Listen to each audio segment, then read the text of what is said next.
Welcome to Soul Soldier Speaks, where we honor the warrior within each of us on life's battlefield. I'm your host, Lindsay Taylor. Here we stand with those on the front lines of their own lives, those battling suicidal thoughts, addiction, grief, and life's hardest challenges. We honor the loved ones standing beside those struggling and remember those we've lost. Each episode, we delve into raw, unfiltered conversations and stories of people who faced the darkest of nights and emerged with healing, transformation, and hope. Together, we will navigate the battlefield, focusing on the battles that save and restore. This podcast is more than stories. It's a rallying cry, an army of soul soldiers reclaiming the light one story at a time. Together, we rise. Hey everyone, I'm super excited to share with you guys today's guest. I am going to do a full intro with him like I normally do, but I wanted to hop on and share this before we get into his episode today. Larry writes music, and after our episode recorded, he wrote a song talking about his story. And you guys, it is so powerful. So I am honored to share it at the end of this podcast. It's going to be the outro to this podcast, so the very ending. So stay tuned for that. Go support him, listen to it. He shares where you can find his music. But listen to that song at the end because it will move you. It was so powerful. And so I just wanted to hop on here and let you all know that that is coming. And I hope today's episode moves you, inspires you. And I know it's going to be a powerful one. Enjoy. Hey guys, welcome back to the Soul Soldier Speaks podcast. Today I have another one of my favorite guests. Hello. I know, right? I feel like I say that often, but truly, if you guys saw Randy's episode, Larry is Randy's son. Larry, welcome to the podcast. Thank you so much. Yeah, I'm so glad you wanted to come on. Oh, yeah. This is going to be great. Larry, you guys, so as I said, Mandy, Randy, Delilah, their daughter who we fostered, and Larry is Randy's son. They've all become family. And so Larry's just another bonus kid. You know, you can never have enough kids and you can never have enough moms and dads and bonus family, right? Got to have all of them. Right? All of them. It's the best. It is truly the best. But Larry, man, this kid, he's been through some stuff. I was going to cuss and then I'm like, keep it G-rated. The content we talk about is not G-rated. But no, he's been through a lot. And Larry, I met you like probably 8 years ago. So I think that was maybe when you had just come out of the system. Yeah. And we're going to talk about that. But so I met you. I mean, you probably don't remember. You were, I don't think I remember. No. Yeah. You were younger. Yeah.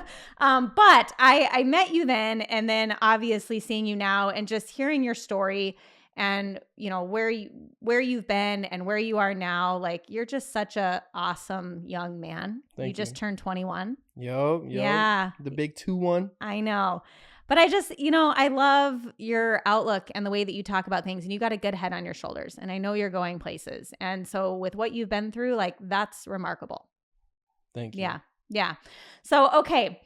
Often, on this podcast, we've talked about grief, we talk about addiction, suicidality. So we've had episodes so far covering those things. And I always say, life's deepest challenges. That's the other things we talk about. So sometimes we talk about things beyond grief, addiction, suicidality. And Larry's story today is his journey going through foster care. So I had mentioned in Randy's episode that Randy did actually lose rights to you. Yes. And so Larry spent some time in foster care. And, in prepping for this episode, I pulled up the stats on how many kids a year are in foster care, go through the system. And I thought this was, kind of sad, honestly. It says today more than 340,000 children in the United States remain in the foster care system. So that was actually in the fiscal year of 2023. They served over 500,000 kids in and out of care in the fiscal year. Many will face tumultuous transitions. Nearly 16,000 youth aged out of the system last year without finding a permanent loving home. That's terrible. I know. Truly breaks my heart. These high numbers don't just represent statistics. I'm so big on that. Like when we talk about numbers, like when I've talked about how many people we lose a day to overdose and suicide, like these are lives. Like lives impacted by these things, right? So these are children whose lives are impacted. And so they reflect lives disrupted, trauma endured, and resilience needed to get through a situation like that. Mhm. That's for sure. Yeah. So Larry, he's here today to share his experience in the system and to just reflect on the struggles that he faced, maybe both individually and then like the systemic realities that he faced going through the system. You know, I want to preface with this.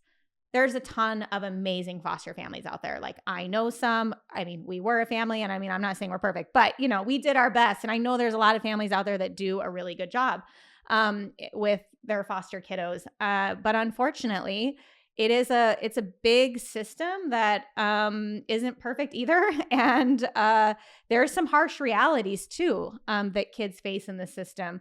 And so some sadly leave foster care more traumatized than they did going in. And that is a reality. And you guys know I don't shy away from talking about the hard stuff on here and having it be raw and real. So I told Larry, I said, you know, share your experience. And that doesn't mean that was everybody's experience, but there might be somebody listening who was a child in foster care and they might be able to relate, or just people that don't realize what some kids endure in the system, you know. And again, this is not a knock on the system or foster families because there's tons of good ones. Exactly. There is, yes. But your experience, and nonetheless, it is something that kids face, and it's sad. Yeah. So, okay, Larry, now I'm going to let you take it away. I want you to share the part of your story that feels most important. So like reflect on like your early memory of like going into foster care and what that journey was like. So going into the CPS system, for the first time, I went over to this family that I called my grandparents at the time. And at the first, I'd say like 6 months, they were amazing. I would never trade them for anything else, you know? Wow. And I don't know, something switched. I feel like I don't know, it was I can't even talk right now. Hold on. Hard to put into words. Like what flipped? Everything flipped. It's just like if you want it, like in my head, I say torture.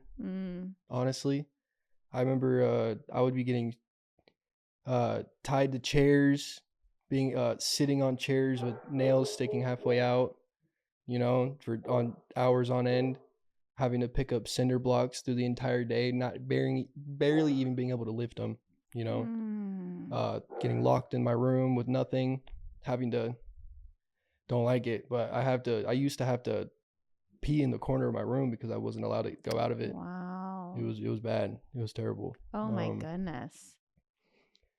But CPS, apparently I guess the neighbors heard, because there was a time where I threatened to run away. And I ended up running. I ended up getting down to the end of the street, and I heard the lady call back, and she goes, "Hey, I'm calling the cops," you know. And I'm young. I hear cops are coming for me. I'm like, oh no, I'm going back. So I ran back. Shouldn't have, because when I ran back, they tied me up, arms around my body, everything else, and they like let me like walk to the street. I couldn't go anywhere. And I remember the neighbor came up, and he came up through the yard, and he started talking to them, and he saw me. I'm ripping the rope trying to get out of it because I was so scared. And the neighbor just looked at me, looked at them, and goes, "Another one? What do you mean another one?" Yeah, what does that mean? You know, it's just that scared me.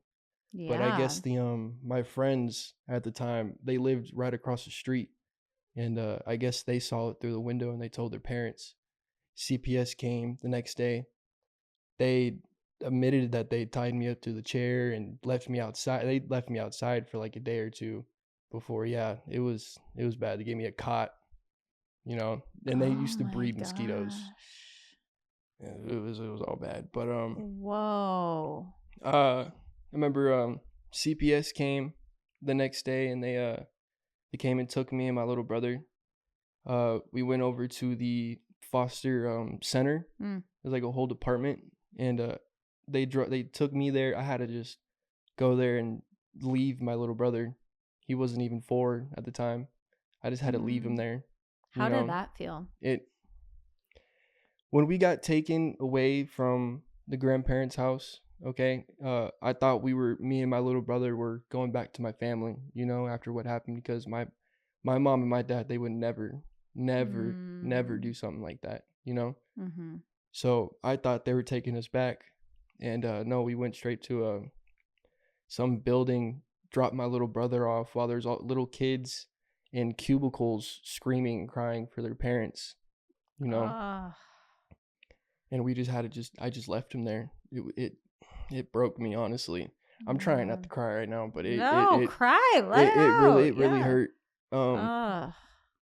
But we had to leave. They were forcing me to leave the building, like grabbing me. I didn't want to leave him, But we got back into the car. They took me to a boys' home. For like not even the 30 minutes of me being at the boys' home, my welcoming was me almost getting killed by some kid. Oh goodness. I walked in there. He was on the Wii playing Call of Duty, and I asked to play because I've never seen a gaming system before, and he just started going crazy. Oh, I'm gonna kill you. Started throwing controllers at me.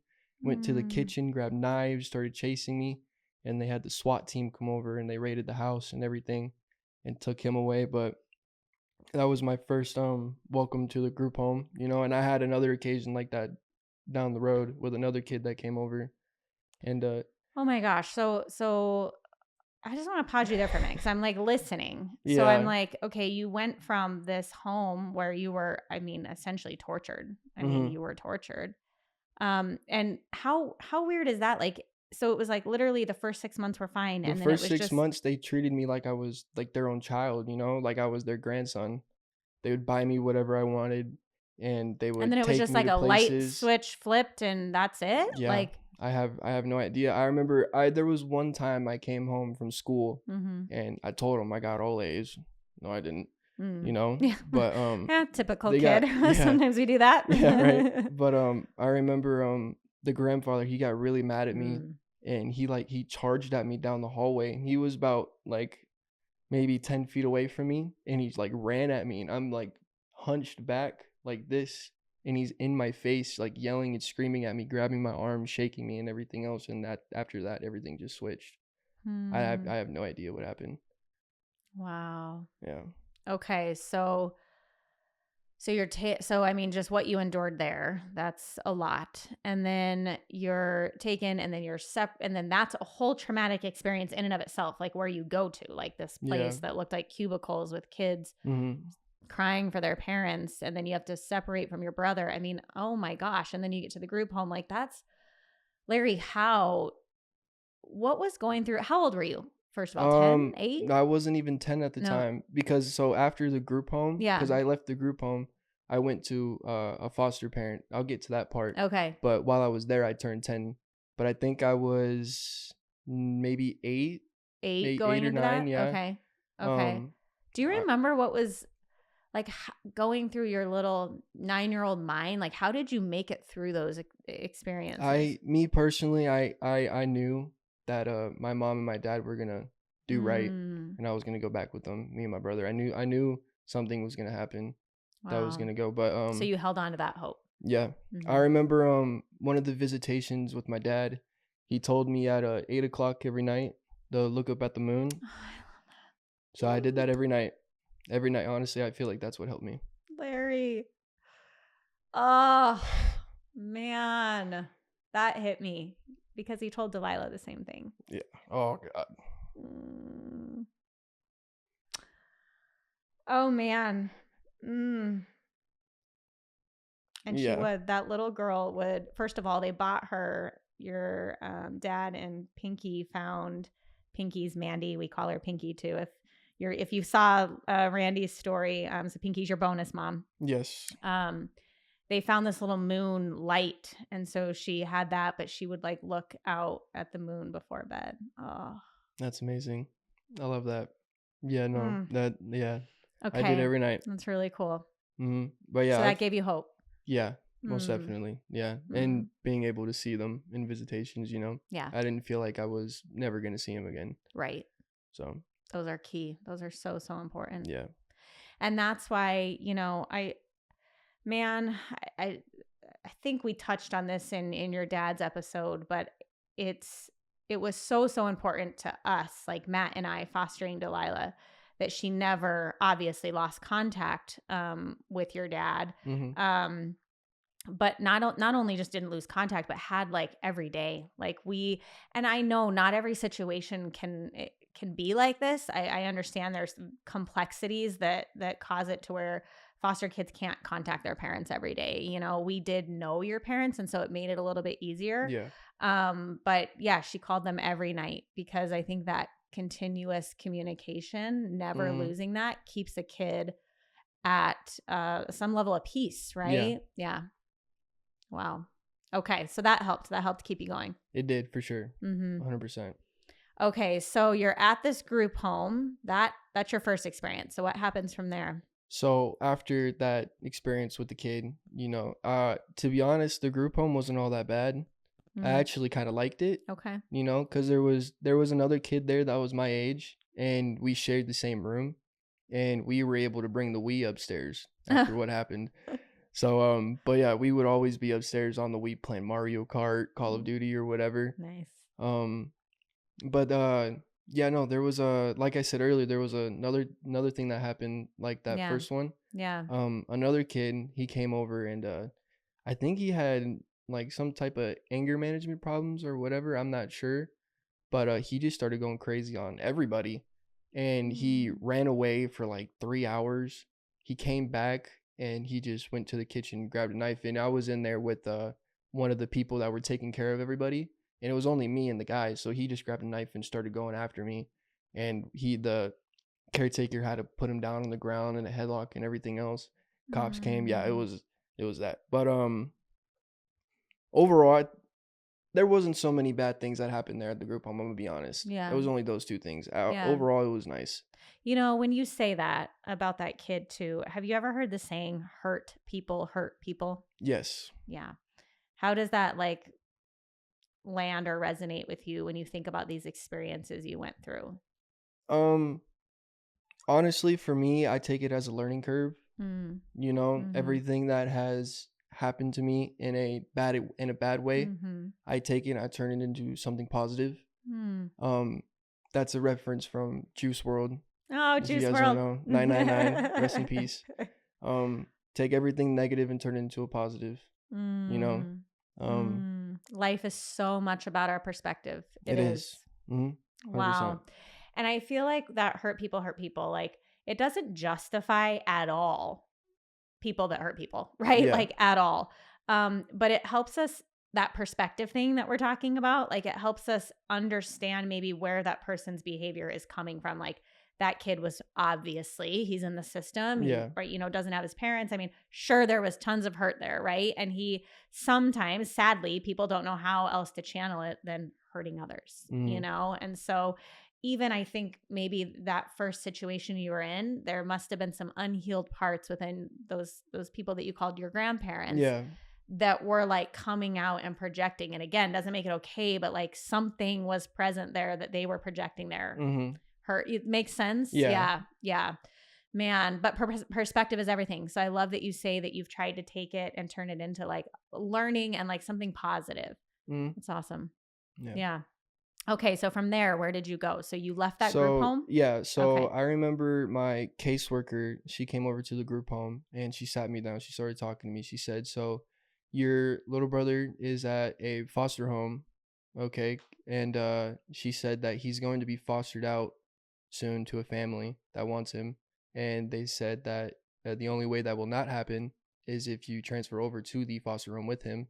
Because she said that it's more likely for him to get adopted because he's so young than for me to get adopted with him, So I was like, yeah, no, I'm going over. I don't want to never be able to see him again, because he doesn't, at that time he doesn't remember anything that happened, so he wouldn't even be able to remember who I was. So I'm not letting that slip away. It's my little brother. It's my bro. Still love him. Yeah. Yeah. They argue like crazy. He just like typical siblings, he was I But think he was you around guys are awesome. I love it. I think he was around maybe 3-4 years old at the time. He just turned 13. Yeah, so he's at that age where he gets under your skin and you give him a hard time and they give each other a hard time, but it's great. Oh yeah, It's typical sibling stuff. Yeah, but the foster home, there was I'd say there was a couple good times, you know, but honestly, it kind of just turned out to how it was when I was at the grandparents' house. I remember I came home with one bad report card, and I remember for my 10th birthday, because I turned 10 there, she bought me a DS, and the next day she sold it because she wanted to get her carpets done or whatever. And then I remember the next day I brought home a report card with 1 B and the rest were C's. And she goes, "Oh, what's this? You're supposed to have all A's, you know?" And she went into my room, took my bed, my TV, my dressers, boarded my windows up, and only gave me a sleeping bag and a book. Wow. That was it. And she would bring plates of food in. And she would do that probably maybe 3 times out of a week. Really? Yeah. It was it was a bunch of now when I think back on it and knowing what I know now, to me it just felt like a bunch of what do you say? I don't know how to she had her own struggles? I feel like she had her own struggles, Yeah. I guess, you know, but she also there was another kid there that was also there for being fostered out. It was another kid around 3 years old, but nothing ever happened to them. They were treated like God's kids, you know? But it was just, I don't understand. I don't know. So yeah, help me understand what you're thinking, what you felt like it was. It was it was a bunch of physical, I wouldn't say physical torture, but it was a bunch of mind, you know what I mean? Mind games, mental a bunch of mental torture. Yeah.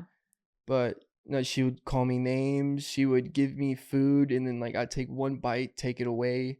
You know, it was you're gonna have to go into the shower for 2 minutes, or you're gonna have to go to the bathroom for a minute. And I don't have time to do anything. It was always rush, rush, rush, rush, rush. Do this, do that. Go back into your room. Don't come back out. And when people would come over, she would have me stay silent. And like I'm not even there. Wow. Do you remember, I'm just curious, did you comply, or were you the type of kid that I complied, you would yeah. comply? The only reason why I did is because I had that experience over at the grandparents' house. So you were afraid. I was scared. I was scared that I was going to be getting tied up to chairs again, and scared that I was going to be lifting something or having to stay outside for a couple days, you know? Yeah. Or whatever. It was. And not that this makes it okay, but I'm just wondering, were you the kid that argued back, or I don't know, No. somehow pushed the buttons? Yeah, I'm just Never. wondering. I always stayed to myself. Wow. You know, even now I still stay to myself. Yeah. You know, but and it doesn't make it okay at all. I'm just wondering, was there something that was trick? Because it's so, I'm just trying to understand in my human mind, right? Why would somebody else in the home be treated so different? It doesn't make sense. I honestly don't know. Yeah. I really don't. Yeah. But no, I completely obeyed anything she said. Anything she wanted, I did it because I was just too afraid. Yeah. I didn't want to go through that again. Oh my gosh. So once again, how are you making it through the days there? We're at the foster. Yeah, the foster home. Just I don't even know. Just like I said, at night looking at the moon, you know. But during the day, I had David there, my little brother, and he having him with me, because when I was at the group home, I didn't have him. Yeah. You know, it was just me. Yeah. And random kids, but having my actual blood brother with me, my little brother, it helped me a lot because he was always by my side. Oh, I'm sure it was like a piece of home. Oh. Definitely was. Wow. So what happened from there? Well, after the foster home, my mom got her rights back, you know, and she I went back over to my mom's.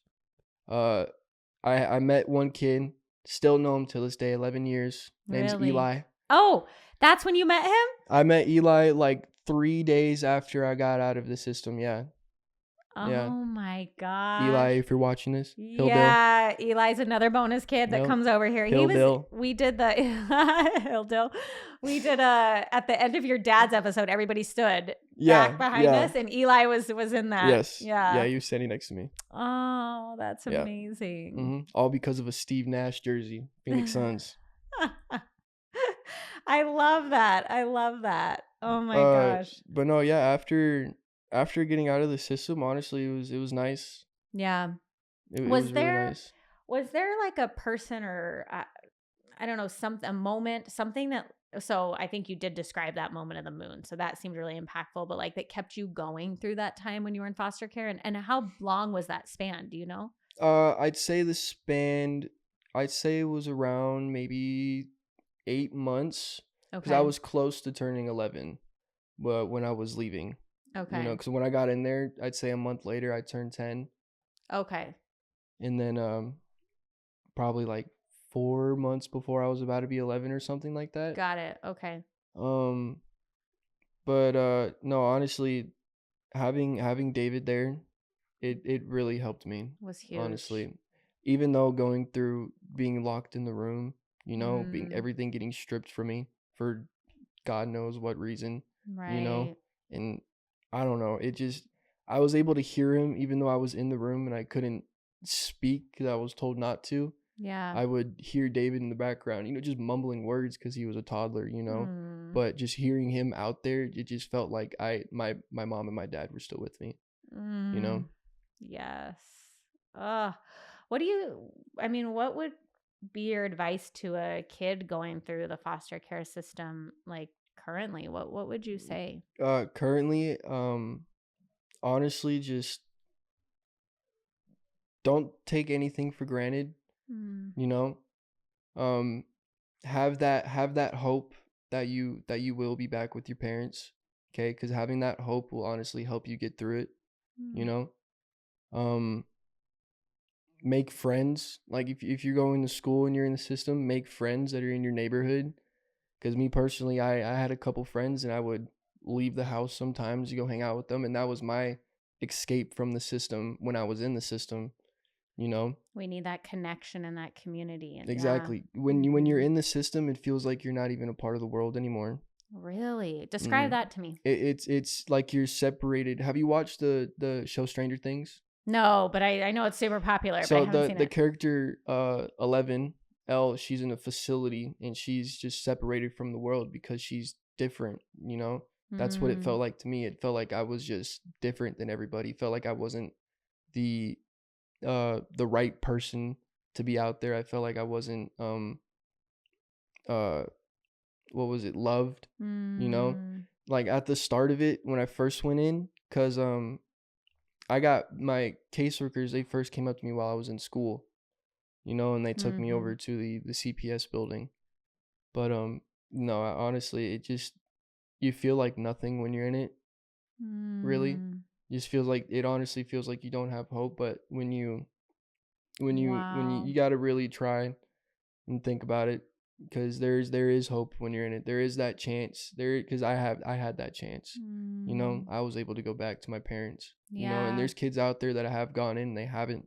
You know, and that's terrible. Sadly, I think the stats are higher again, and stats are lives. We're talking, you know, higher of not. Yeah, and it's terrible. It's terrible. I was thankfully lucky to go back. You know. Yeah.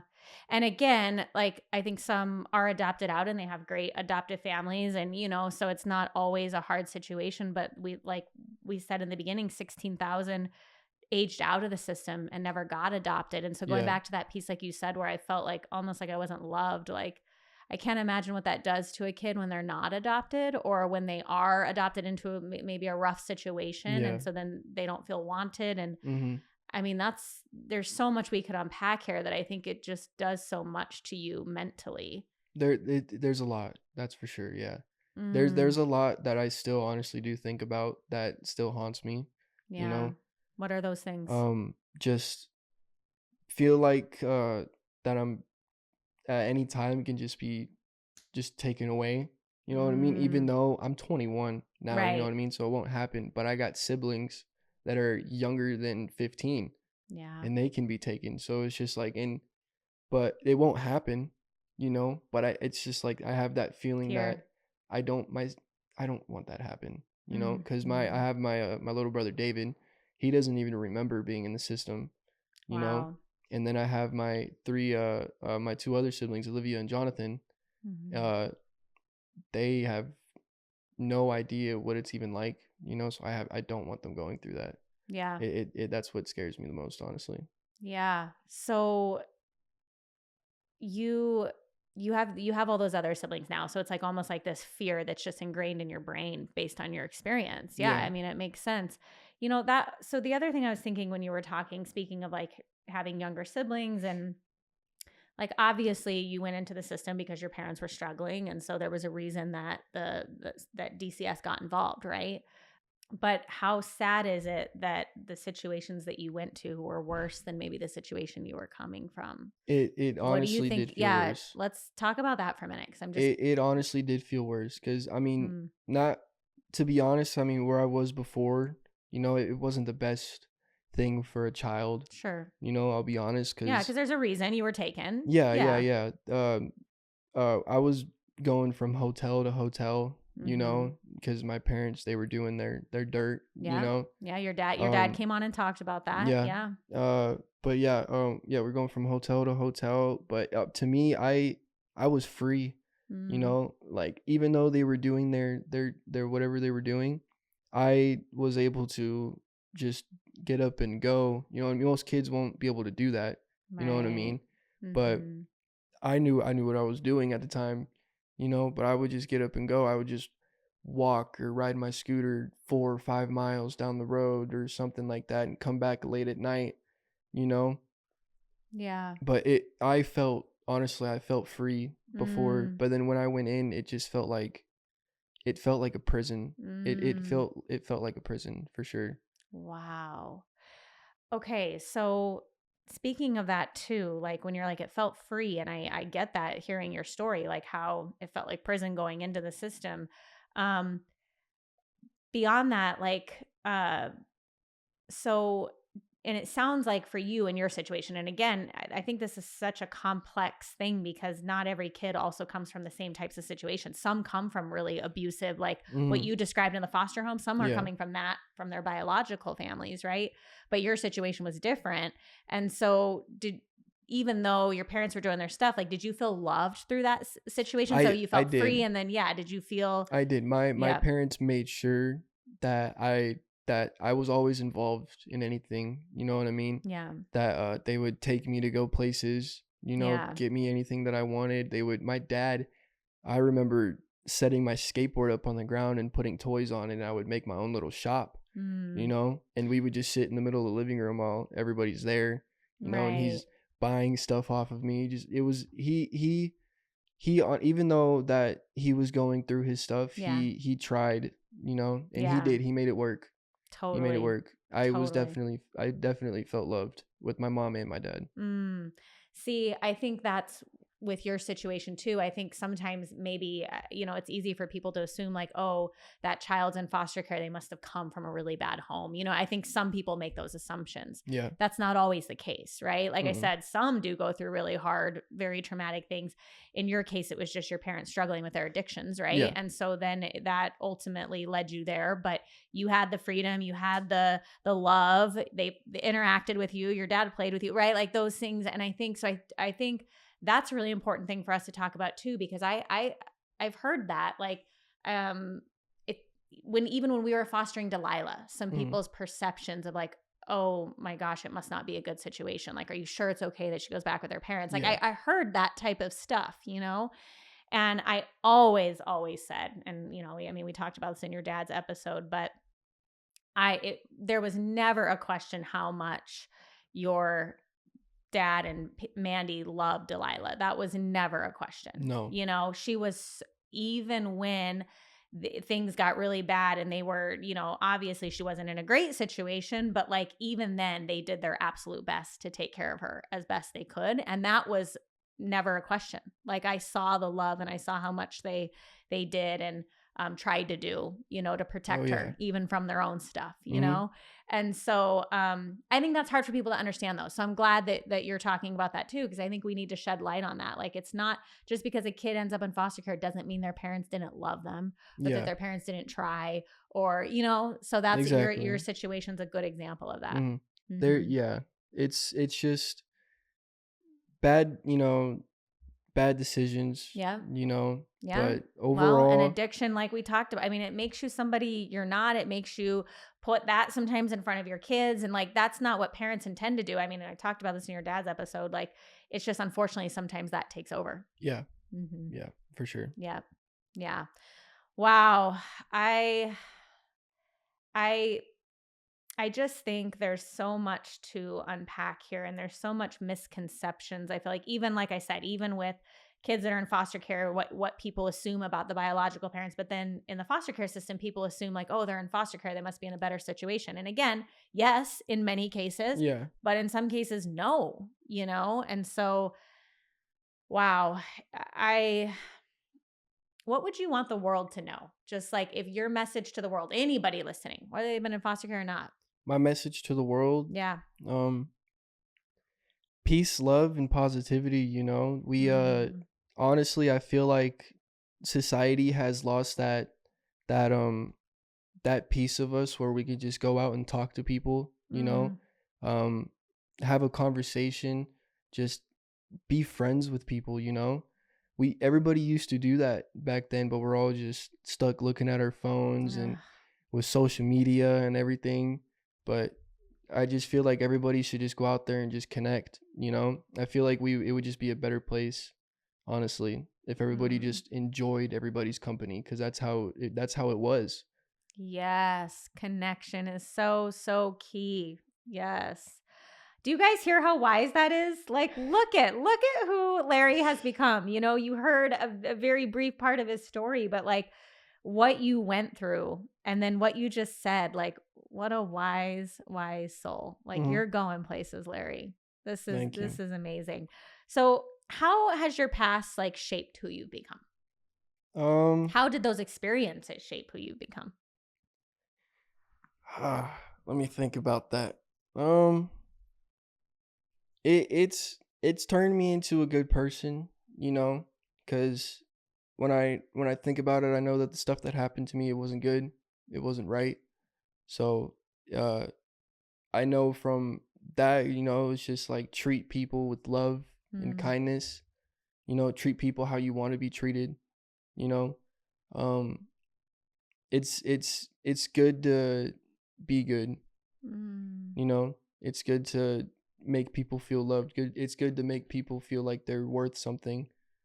You know, um, yeah, that's Gosh, I love that. It's good to make people feel like they're worth something. Like, I think so many of us as humans sometimes question our worth. And then, especially when we've gone through experiences that, like what you just described, like you could have very well gone down this path of, because of those experiences, not feeling worthy, not feeling loved, right? And you could have tanked down that path too, of like falling yeah. into addictions and all those things, right? And you didn't. You know what I mean? Like Mhm. what you said, where you tried to turn it to the positive, Juice World, Yeah. his advice, like you've done that, Larry, and I've watched you do that, and it's incredible. And just listening to what you're sharing, like, so wise beyond your years. Thank you. It's amazing. I gotta give a shout out. I'd say honestly, Yeah. Juice World and XXX Tentacion, they helped me out a lot, because when I came Yeah. out of the system, I just started listening to both of them, and Yes. their music it's honestly amazing. Why do you relate to it? What do I you I, feel re- is I so relate amazing? to it. I honestly do. Juice World, I relate to him a lot, because he Yeah. feels like he was an outcast, Mm. and he just wants to be loved, and he just wants to uh just communicate and just connect with people, you know what I mean? And he just wants to have positive vibes. X was the same exact way. He wanted to help everyone. He wanted to change the world into a positive way, you know? Yes. But yeah, listening to Yes. their music, honestly, like I guess like they shaped me into who I am now. I still listen to both of them all Oh, the I time. love it. Yeah. Oh my gosh. What you said, they just want to be loved. That is at the root of what all of us need as humans, is love. Mhm. And when we lack that's when, or going back to the connection piece too, like being able to genuinely connect with people and feel that connection and feel that love. Like when we lack those things, I think that's what leads us into places of addiction and those sorts of things. Like I always say, I believe the root cause of addiction is a lack of connection with ourselves, with people around us, with healthy relationships, like all those things matter. So yeah, that's what any human is longing for, is love. Mm-hmm. Yeah, I could see that. So Alex loved Lil Peep. He loved Juice WRLD, X. I mean, all those people too. I love Lil Peep. Okay, Lil Peep's probably my favorite. He's probably your favorite? Really? He's my number one. Yeah, I'd say yeah. You and Alex, I love Lil Peep. Lil Peep's best. Oh, I'll never forget though. He used to like, I mean, I'm glad that Alex felt comfortable enough with me to like, I don't know, listen to his music with me, but he would show me these songs and I was like, oh my gosh, you know, I mean, he's got some, yeah, some rough songs. But my point is, so he would show me these and I was like trying to, make sense of it. And like, okay, like, what do you relate to with this? You know, like just like really trying to understand. And then a documentary came out. Did you watch his documentary on Netflix? I've watched the documentary about like 20 times now. Okay. So Alex asked me to watch it and I was like, okay. I gained a whole different respect and appreciation for Lil Peep. Like all of a sudden I understood it. I got it. I was like, oh, I see. I see why you like this guy. I see why you like his music. Like same thing. Like he's amazing. At his core, right, his soul, he just seemed like such a good soul that wanted to do good for the world and loved his people and just wanted love himself, going back to what you said. Like I just felt that with Lil Peep and he had, I mean, some rough stuff too, you know, that I think let him down, some of the path that he went down with his stuff. Most definitely, yeah. Man, that's awesome. Yep. Oh, I love that. Music, speaking of that, music, I think I hear this all the time. I heard this when I worked at the suicide treatment center and I worked with a lot of kids and teens and music was like the number one coping. It is such, it gets people through life, through hard experiences. Sure. Yeah. And you said it shaped you, part of what shaped you into who you become. Yeah. It's definitely got me also making my own music. I was going to get to that. So what is Larry doing today? Actually, like right before we started doing this, I was listening to a beat and I was writing lyrics down because I was in the middle of trying to make another song. Oh, I love that. You guys have to, okay, so you put it on Spotify, right? It is not on Spotify yet. Okay. Yeah, I gotta change the picture. They won't allow the picture. Oh, that's right, because it's something with purple? What is this weird? I have no idea. I tried to put it on there and it said, can't have the color magenta. And I was like, that's like the entire picture. I was like, well, all right, I'll figure it out. But it's on YouTube. You look up joint/airplane mode. It'll pop up. Okay. And then I got my other song on there called Morning Haze. Morning Haze. Yeah.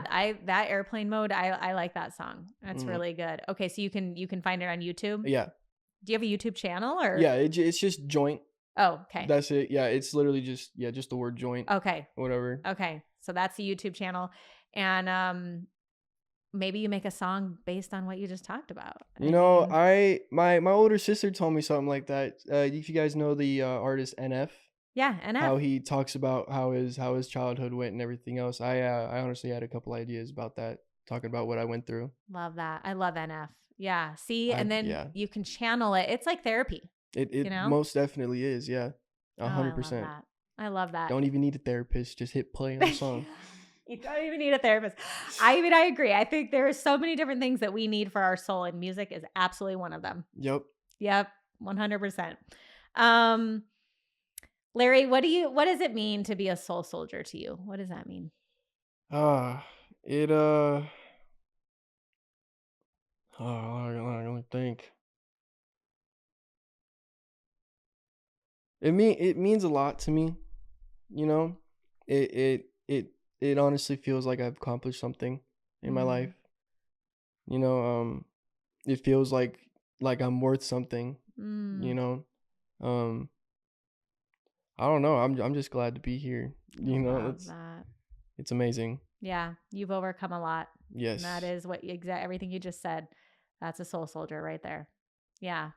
Well, thank you so much for coming on. Your story's needed. Thank you. And anything else you want to leave with the world before we close? Shout out to my friend Eli.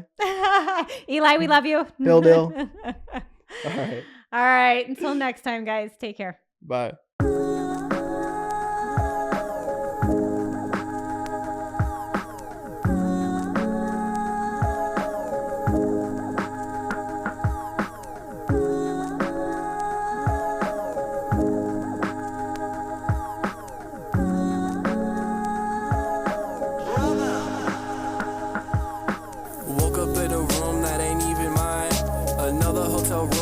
the street that I roam. Mama and daddy caught up in a haze, lost in the days through their own fucking maze. I was just a kid with a scraped up knees, trying to find a breath in the world that chokes and squeeze. No front door key, no place to call home, just a whisper on the wind, a life all alone. From hotel rooms to trap house floors, just a little soul behind broken doors. No one saw the hurt, no one heard the cries, just a little kid with survivor eyes. They say I wasn't good, that I wasn't blamed, but they never knew the hell, they never knew the pain. Then the DCFS van pulled up slow, a new kind of prison, a new kind of low. Told me it was better, told me it was safe, but all I found was darkness in a treacherous place. Hands that hurt, words that sting. I felt like a bird with a broken wing, just a number in a file, a case to be closed. Lost in the system where a child's story goes. From hotel rooms to trap house floors, just a little soul behind broken doors. No one saw the hurt, no one heard the cries, just a little kid with survivor eyes. They say I wasn't good, that I wasn't blamed, but they never knew the hell, they never knew the pain. Now I'm older, the scars are deep, memories in my mind that I try to keep buried away in a place they can't reach, but they surface at night, a silent speech, telling me the story of the life that I had to fight to get to the daylight, out of the darkness of night. So don't you dare tell me I wasn't good enough. I was just a little kid trying to be tough. I built my own home, brick by painful brick. From the concrete jungle I learned every trick. I'm still standing, I'm still here. I faced my monsters and I conquered my fear.